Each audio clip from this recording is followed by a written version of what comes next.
Fala galera, tem cara tão monstruoso na guitarra que toca o instrumento nas costas, de olho fechado, com a boca, né? Tem. Todas essas variações. Numa velocidade absurda, com os dentes. Com a língua, né? Tem músico que é craque no violão, no piano, na flauta, no baixo e ainda é capaz de tocar uma sinfonia de Beethoven com uma chaleira, por exemplo. É verdade, eu gosto de falar do Hermeto Pascoal aqui, galera, que toca serrote, que foi algo que me impressionou muito. Eu achei que serrote só servia para serrar. Mas o Hermeto conseguiu tirar melodias. Assim. Bom, prepara o ouvido, afina o violão e se liguem quem são os músicos mais virtuosos do planeta. E como a gente vai falar de grandes artistas, nada melhor do que a gente contar com a presença de um incrível guitarrista, um cara fora da curva também, aqui do Brasil, Marcinho Eiras.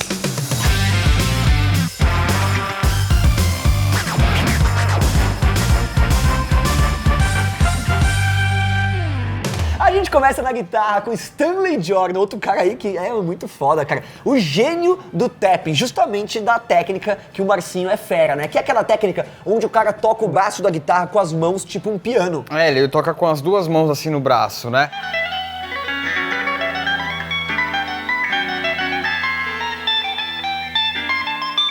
Além de ser virtuoso, você é um maluco mesmo, né? Como é que você toca tanta coisa junto? Onde veio essa? Bom, a gente já falou do Stanley Jordan, que é um americano que, segundo as fontes, né, ele tocava na rua, era música de rua, que é comum na Europa e Estados Unidos. Aqui no Brasil não é tão comum essa cultura, que é o basking, o cara coloca uma cestinha, um case de violão, e ele foi descoberto por um produtor e que divulgou ele pro mundo. Divulgou assim, na época, a divulgação era entre amigos. Ó, tem um cara tocando assim, foi exatamente o que aconteceu comigo. Meu tio, que é músico, tem um americano, cara, que toca assim. Ele toca sobre o braço, como se fosse um piano. Foi teu tio que te apresentou isso? Meu tio que me apresentou de boca, sem eu ver. Eu ouvi aquilo lá, eu não acreditei que era um cara só tocando e aquilo me soou como um desafio. Pra resumir, foi isso. Eu fui pra casa, eu tentar fazer alguma coisa parecida e como eu era jovem, né, eu tinha o dia inteiro pra ficar tentando. É a hora que eu apareci tocando aquilo lá pouquinho, que eu já sabia, as pessoas levantavam a antena assim, caramba, que diferente. Então, como o Stanley Jordan já não era, até hoje ele não é conhecido do grande público, né, talvez nem será, foi perfeito, porque as pessoas não conheciam o Stanley Jordan e eu era o cara diferente, que não competia com a maioria. Foi por causa de uma fita cassete. Uma fita cassete.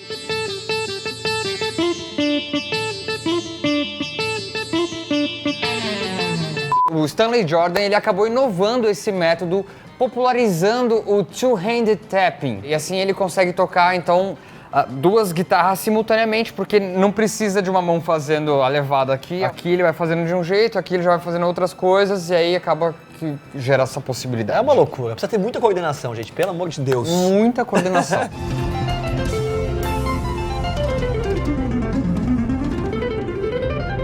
O artista, ele ama a música brasileira, inclusive já fez uma versão de Clube da Esquina 2, sem falar que é craque no jazz e capaz de tocar guitarra e piano ao mesmo tempo. Além dele, a gente pode lembrar de outros guitarristas que são craques no tapping, né, nessa técnica, como por exemplo o Ed Van Halen, o Kiko Loureiro, o Ace Frehley e também o nosso grande Marcinho Eiras, que tá aqui com a gente hoje.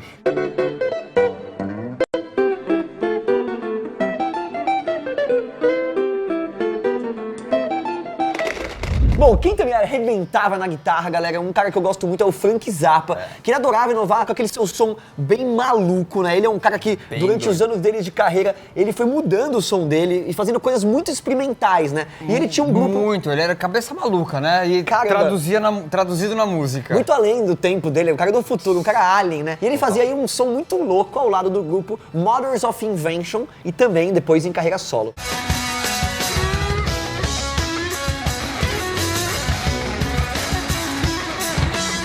Ele começou como baterista da banda Blackout e poucos anos depois ele acabou produzindo a trilha sonora de um filme em que ele tocou simplesmente 45 instrumentos para poder compor essa trilha, para produzir o som, ou seja, ele é um cara alien.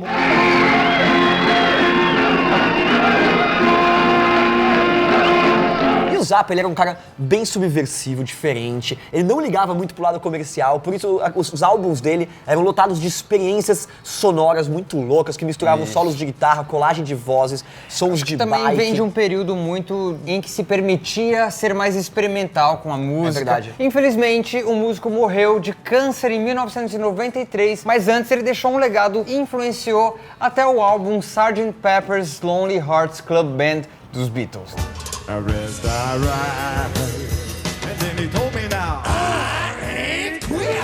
Hey. Então o Zappa estava à frente do tempo, certamente, a gente vendo agora, né? Até a galera pode ser que não conheça, mas muitos guitarristas que estão aí até hoje, os virtuosos que a gente fala, mamaram naquela fonte, como a gente diz, né? Certeza, o Zappa, a gente tava comentando até em off aqui, ele não tinha um segmento só. O Zappa passava pelo jazz, pelo pop, pelo prog. É uma máquina de fazer álbum, né? Muito criativo, era um guitarrista virtuoso, fora da curva. A palavra é fora da curva, o cara, e visualmente também figura, né? Enfim, é um cara, é uma lenda, o Zappa realmente é uma lenda. E o cara é muito versátil, né? Que numa música parecia que você estava ouvindo 4 músicas diferentes, de repente virava meio rock and roll e virava meio progressivo. Também, eu acho que rock também é questão de época, não tinha obrigação de ter segmentos, assim, né? Hoje em dia as pessoas têm que ter um segmento, senão a gravadora não quer, né? Hoje tá mais livre ainda. A música tem que ter um tempo também, né? Tem que ter um tempo, ali não tinha tempo, não tinha preocupação com estética. A estética era assim, é o que você falou, eram temas, né? Os álbuns eram temáticos, tinha mensagens. Eram as ideias. As mesmo, ideias, né? é. Não ficava nessa coisa. O cara fazia um espetáculo já no show, né?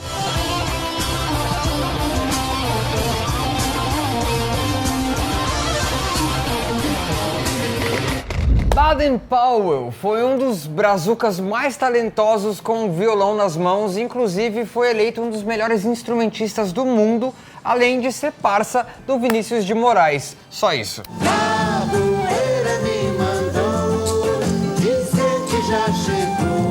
Bom, sua grande obra foi o revolucionário disco Os Afro Sambas, que trouxe pela primeira vez a mistura de samba com instrumentos africanos, com atabaques, agogôs, muito doido.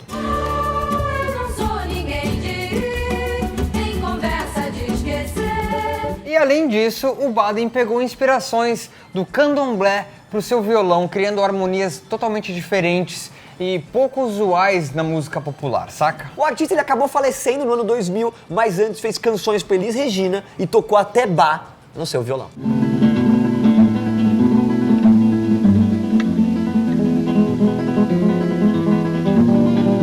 Outro grande artista do violão brasileiro é o Yamandu Costa, ainda vivo, grande violonista, tem vários prêmios e já assumiu ser grande fã do Baden. E, mano, esse é um cara absolutamente virtuoso e que tem sentimento, que era uma das coisas que a gente tava falando, assim. Ele toca com muita técnica, coisas muito complexas, mas quando ele resolve emocionar, ele sabe emocionar.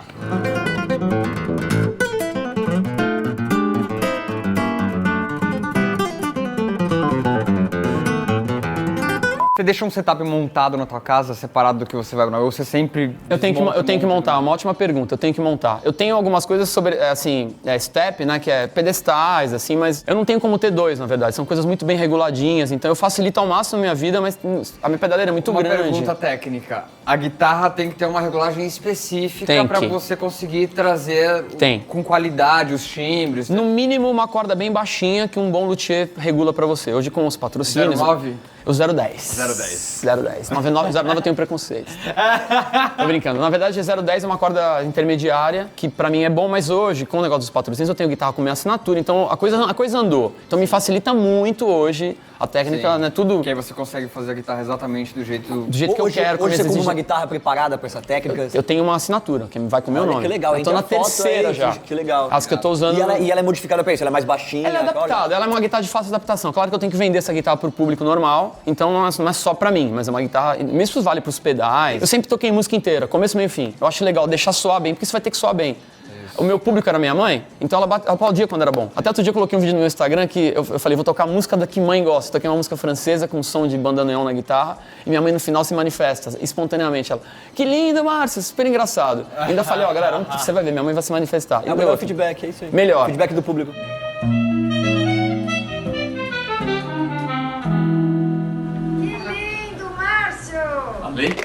Conhecida pelo seu talento vocal e ativismo político, a Nina Simone também foi uma grande pianista capaz de tocar o instrumento com a mesma facilidade que ela cantava. Nossa, essa diva master também. Sit there and count your little toes and fingers.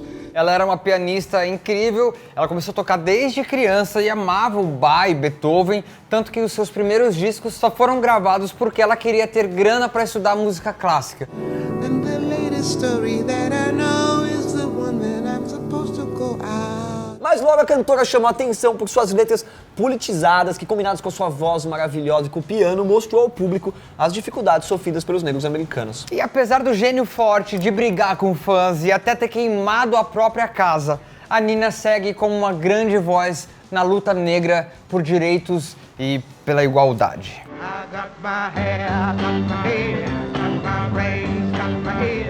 Marcinho, conta pra gente como que foi sua participação no Faustão e no Jô. Caramba, foi legal. Você foi parar nesses lugares? Não, eu nem imaginava que eu fosse parar nos lugares. O Jô foi meio que sim, uma consequência do Faustão, né? Mas o Faustão tocava numa banda que tinha o Bocato, amigo do Júnior. É, verdade. O Bocato é um dos responsáveis por eu começar a ter banda em São Paulo, fazer a soul funk na época. O Bocato Ia na é Cândido com ele. sensacional. E ele me conheceu ali na banda, minhas qualidades, assim, né? Quando chamaram ele pra fazer o Faustão, os arranjos de metais, porque ele fazia do RPM. E o Schiavon, que era o nosso chefe, chamou o Bocato. E o Bocato, eu tenho o guitarrista, me indicou pelas minhas qualidades pro programa. Ele falou, não, esse cara vai ser bom, porque eu tenho um bom ouvido. Então as coisas de fazer ao vivo ali, ele falou, esse cara... E me bancou. E eu fui para lá, através do Bocato. Então tinha a nossa turminha do Bocato ali, a turminha do Schiavon e uma outra turminha, né? Porque a banda precisava atender todos os estilos musicais, principalmente sertanejo. Então, cada um era de uma área e eu era da galera que era rápido, assim.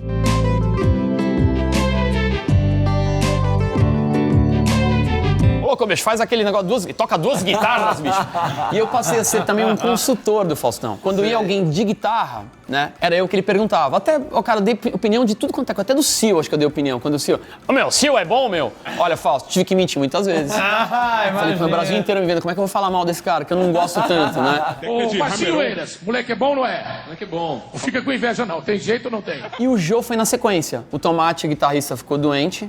Ele teve uma gripe suína, H1N1. E aí eu tinha tocado com o Derico na época. Aí meu nome tava na ponta da língua de todo mundo lá e eu fui para lá. E foi mais legal, foi um tempo menor, mas foi legal porque tinha mais a ver com o som que eu fazia. Mas outra sintonia, era jazz, sabe? Enfim, improviso. Aí o João me deixava falar muito, então eu pude colocar minha parte de comédia, né, bem mais... Enfim, é outra produção, outro estilo de programa.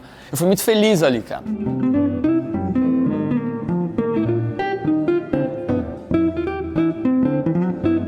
Posso contar uma historinha pra vocês, muito rápida, pra galera de casa, assim, é uma coisa que mudou minha vida.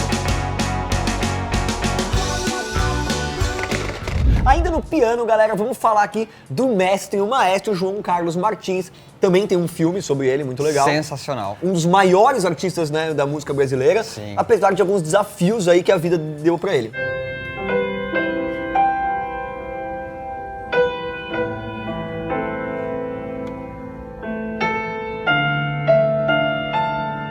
O seu talento estourou aos 8 anos de idade, quando ele venceu um concurso executando obras de Bach.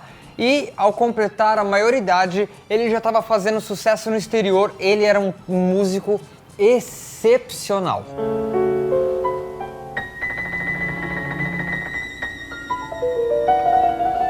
Porém, galera, em 65, o pianista perfurou o braço direito, rompeu um nervo e perdeu o movimento de 3 dedos ao participar de um treino do seu time do coração, a Portuguesa. Foi jogar no futebol, uma lesão no nervo ulnar e logo em seguida afetou 3 dedos da mão direita. E mesmo assim, o João desenvolveu novas técnicas e voltou ao piano com sucesso. Mas, em 95, ele foi agredido por ladrões, o que acabou prejudicando ainda mais o seu braço direito.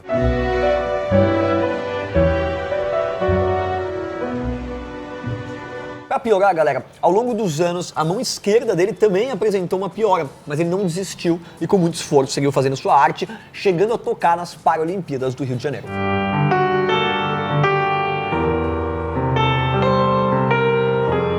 Mas em 2019, o João acabou largando de vez o piano por causa das dores e ele vai, a partir de então, se dedicar somente à carreira de maestro. Inclusive, ele vai fazer alguns shows ao lado do Edu Falaschi, ex-vocalista do Angra. Vale lembrar que o João Carlos Martins fez uma turnê junto com meu pai e meu tio, estão em Chororó. Eles fizeram um show juntos, gravaram um DVD, que é a coisa mais linda, na Sala São Paulo. Nossa, que legal. Mano, sensacional. Foi lá que eu tive o prazer de conhecê-lo.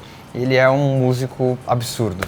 Quero você com a alegria de um pássaro. Bom, falando então do maestro, do João Carlos, primeiro, cara, você já teve alguma dificuldade, algo que já te impediu a fazer isso? a fazer o seu trabalho, a fazer o seu melhor. Porque você imagina... Tomou um susto desse, de tipo... Não, você imagina que barra que deve Não, ser, assim, né, cara? assim desse nível não.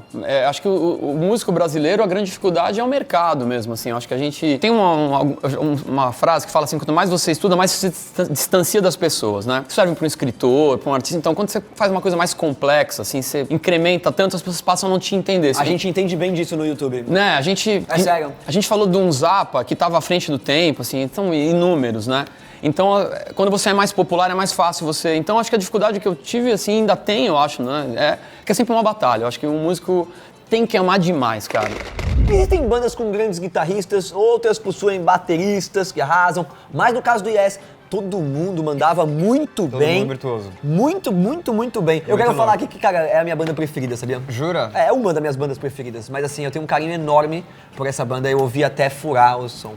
Shake, shake yourself, your every move you make. Com mais de 50 anos de carreira, os caras são uma referência no rock progressivo e mesmo com mais de 15 formações diferentes, sempre fizeram um som de qualidade. See all good people Turn their heads each day so satisfied I'm on my way. Eles tinham solos enormes, harmonias elaboradas, criando uma obra capaz de fritar a cabeça. Fora que ao vivo a banda dá um show à parte, com cada integrante tendo seu momento de brilho e mostrando ali o seu domínio sobre o instrumento.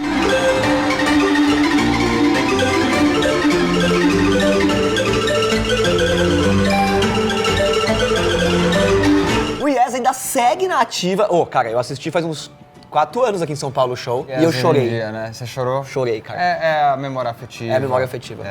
Oh, soon the light.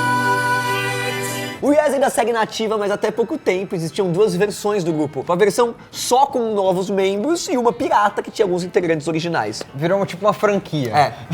Yes.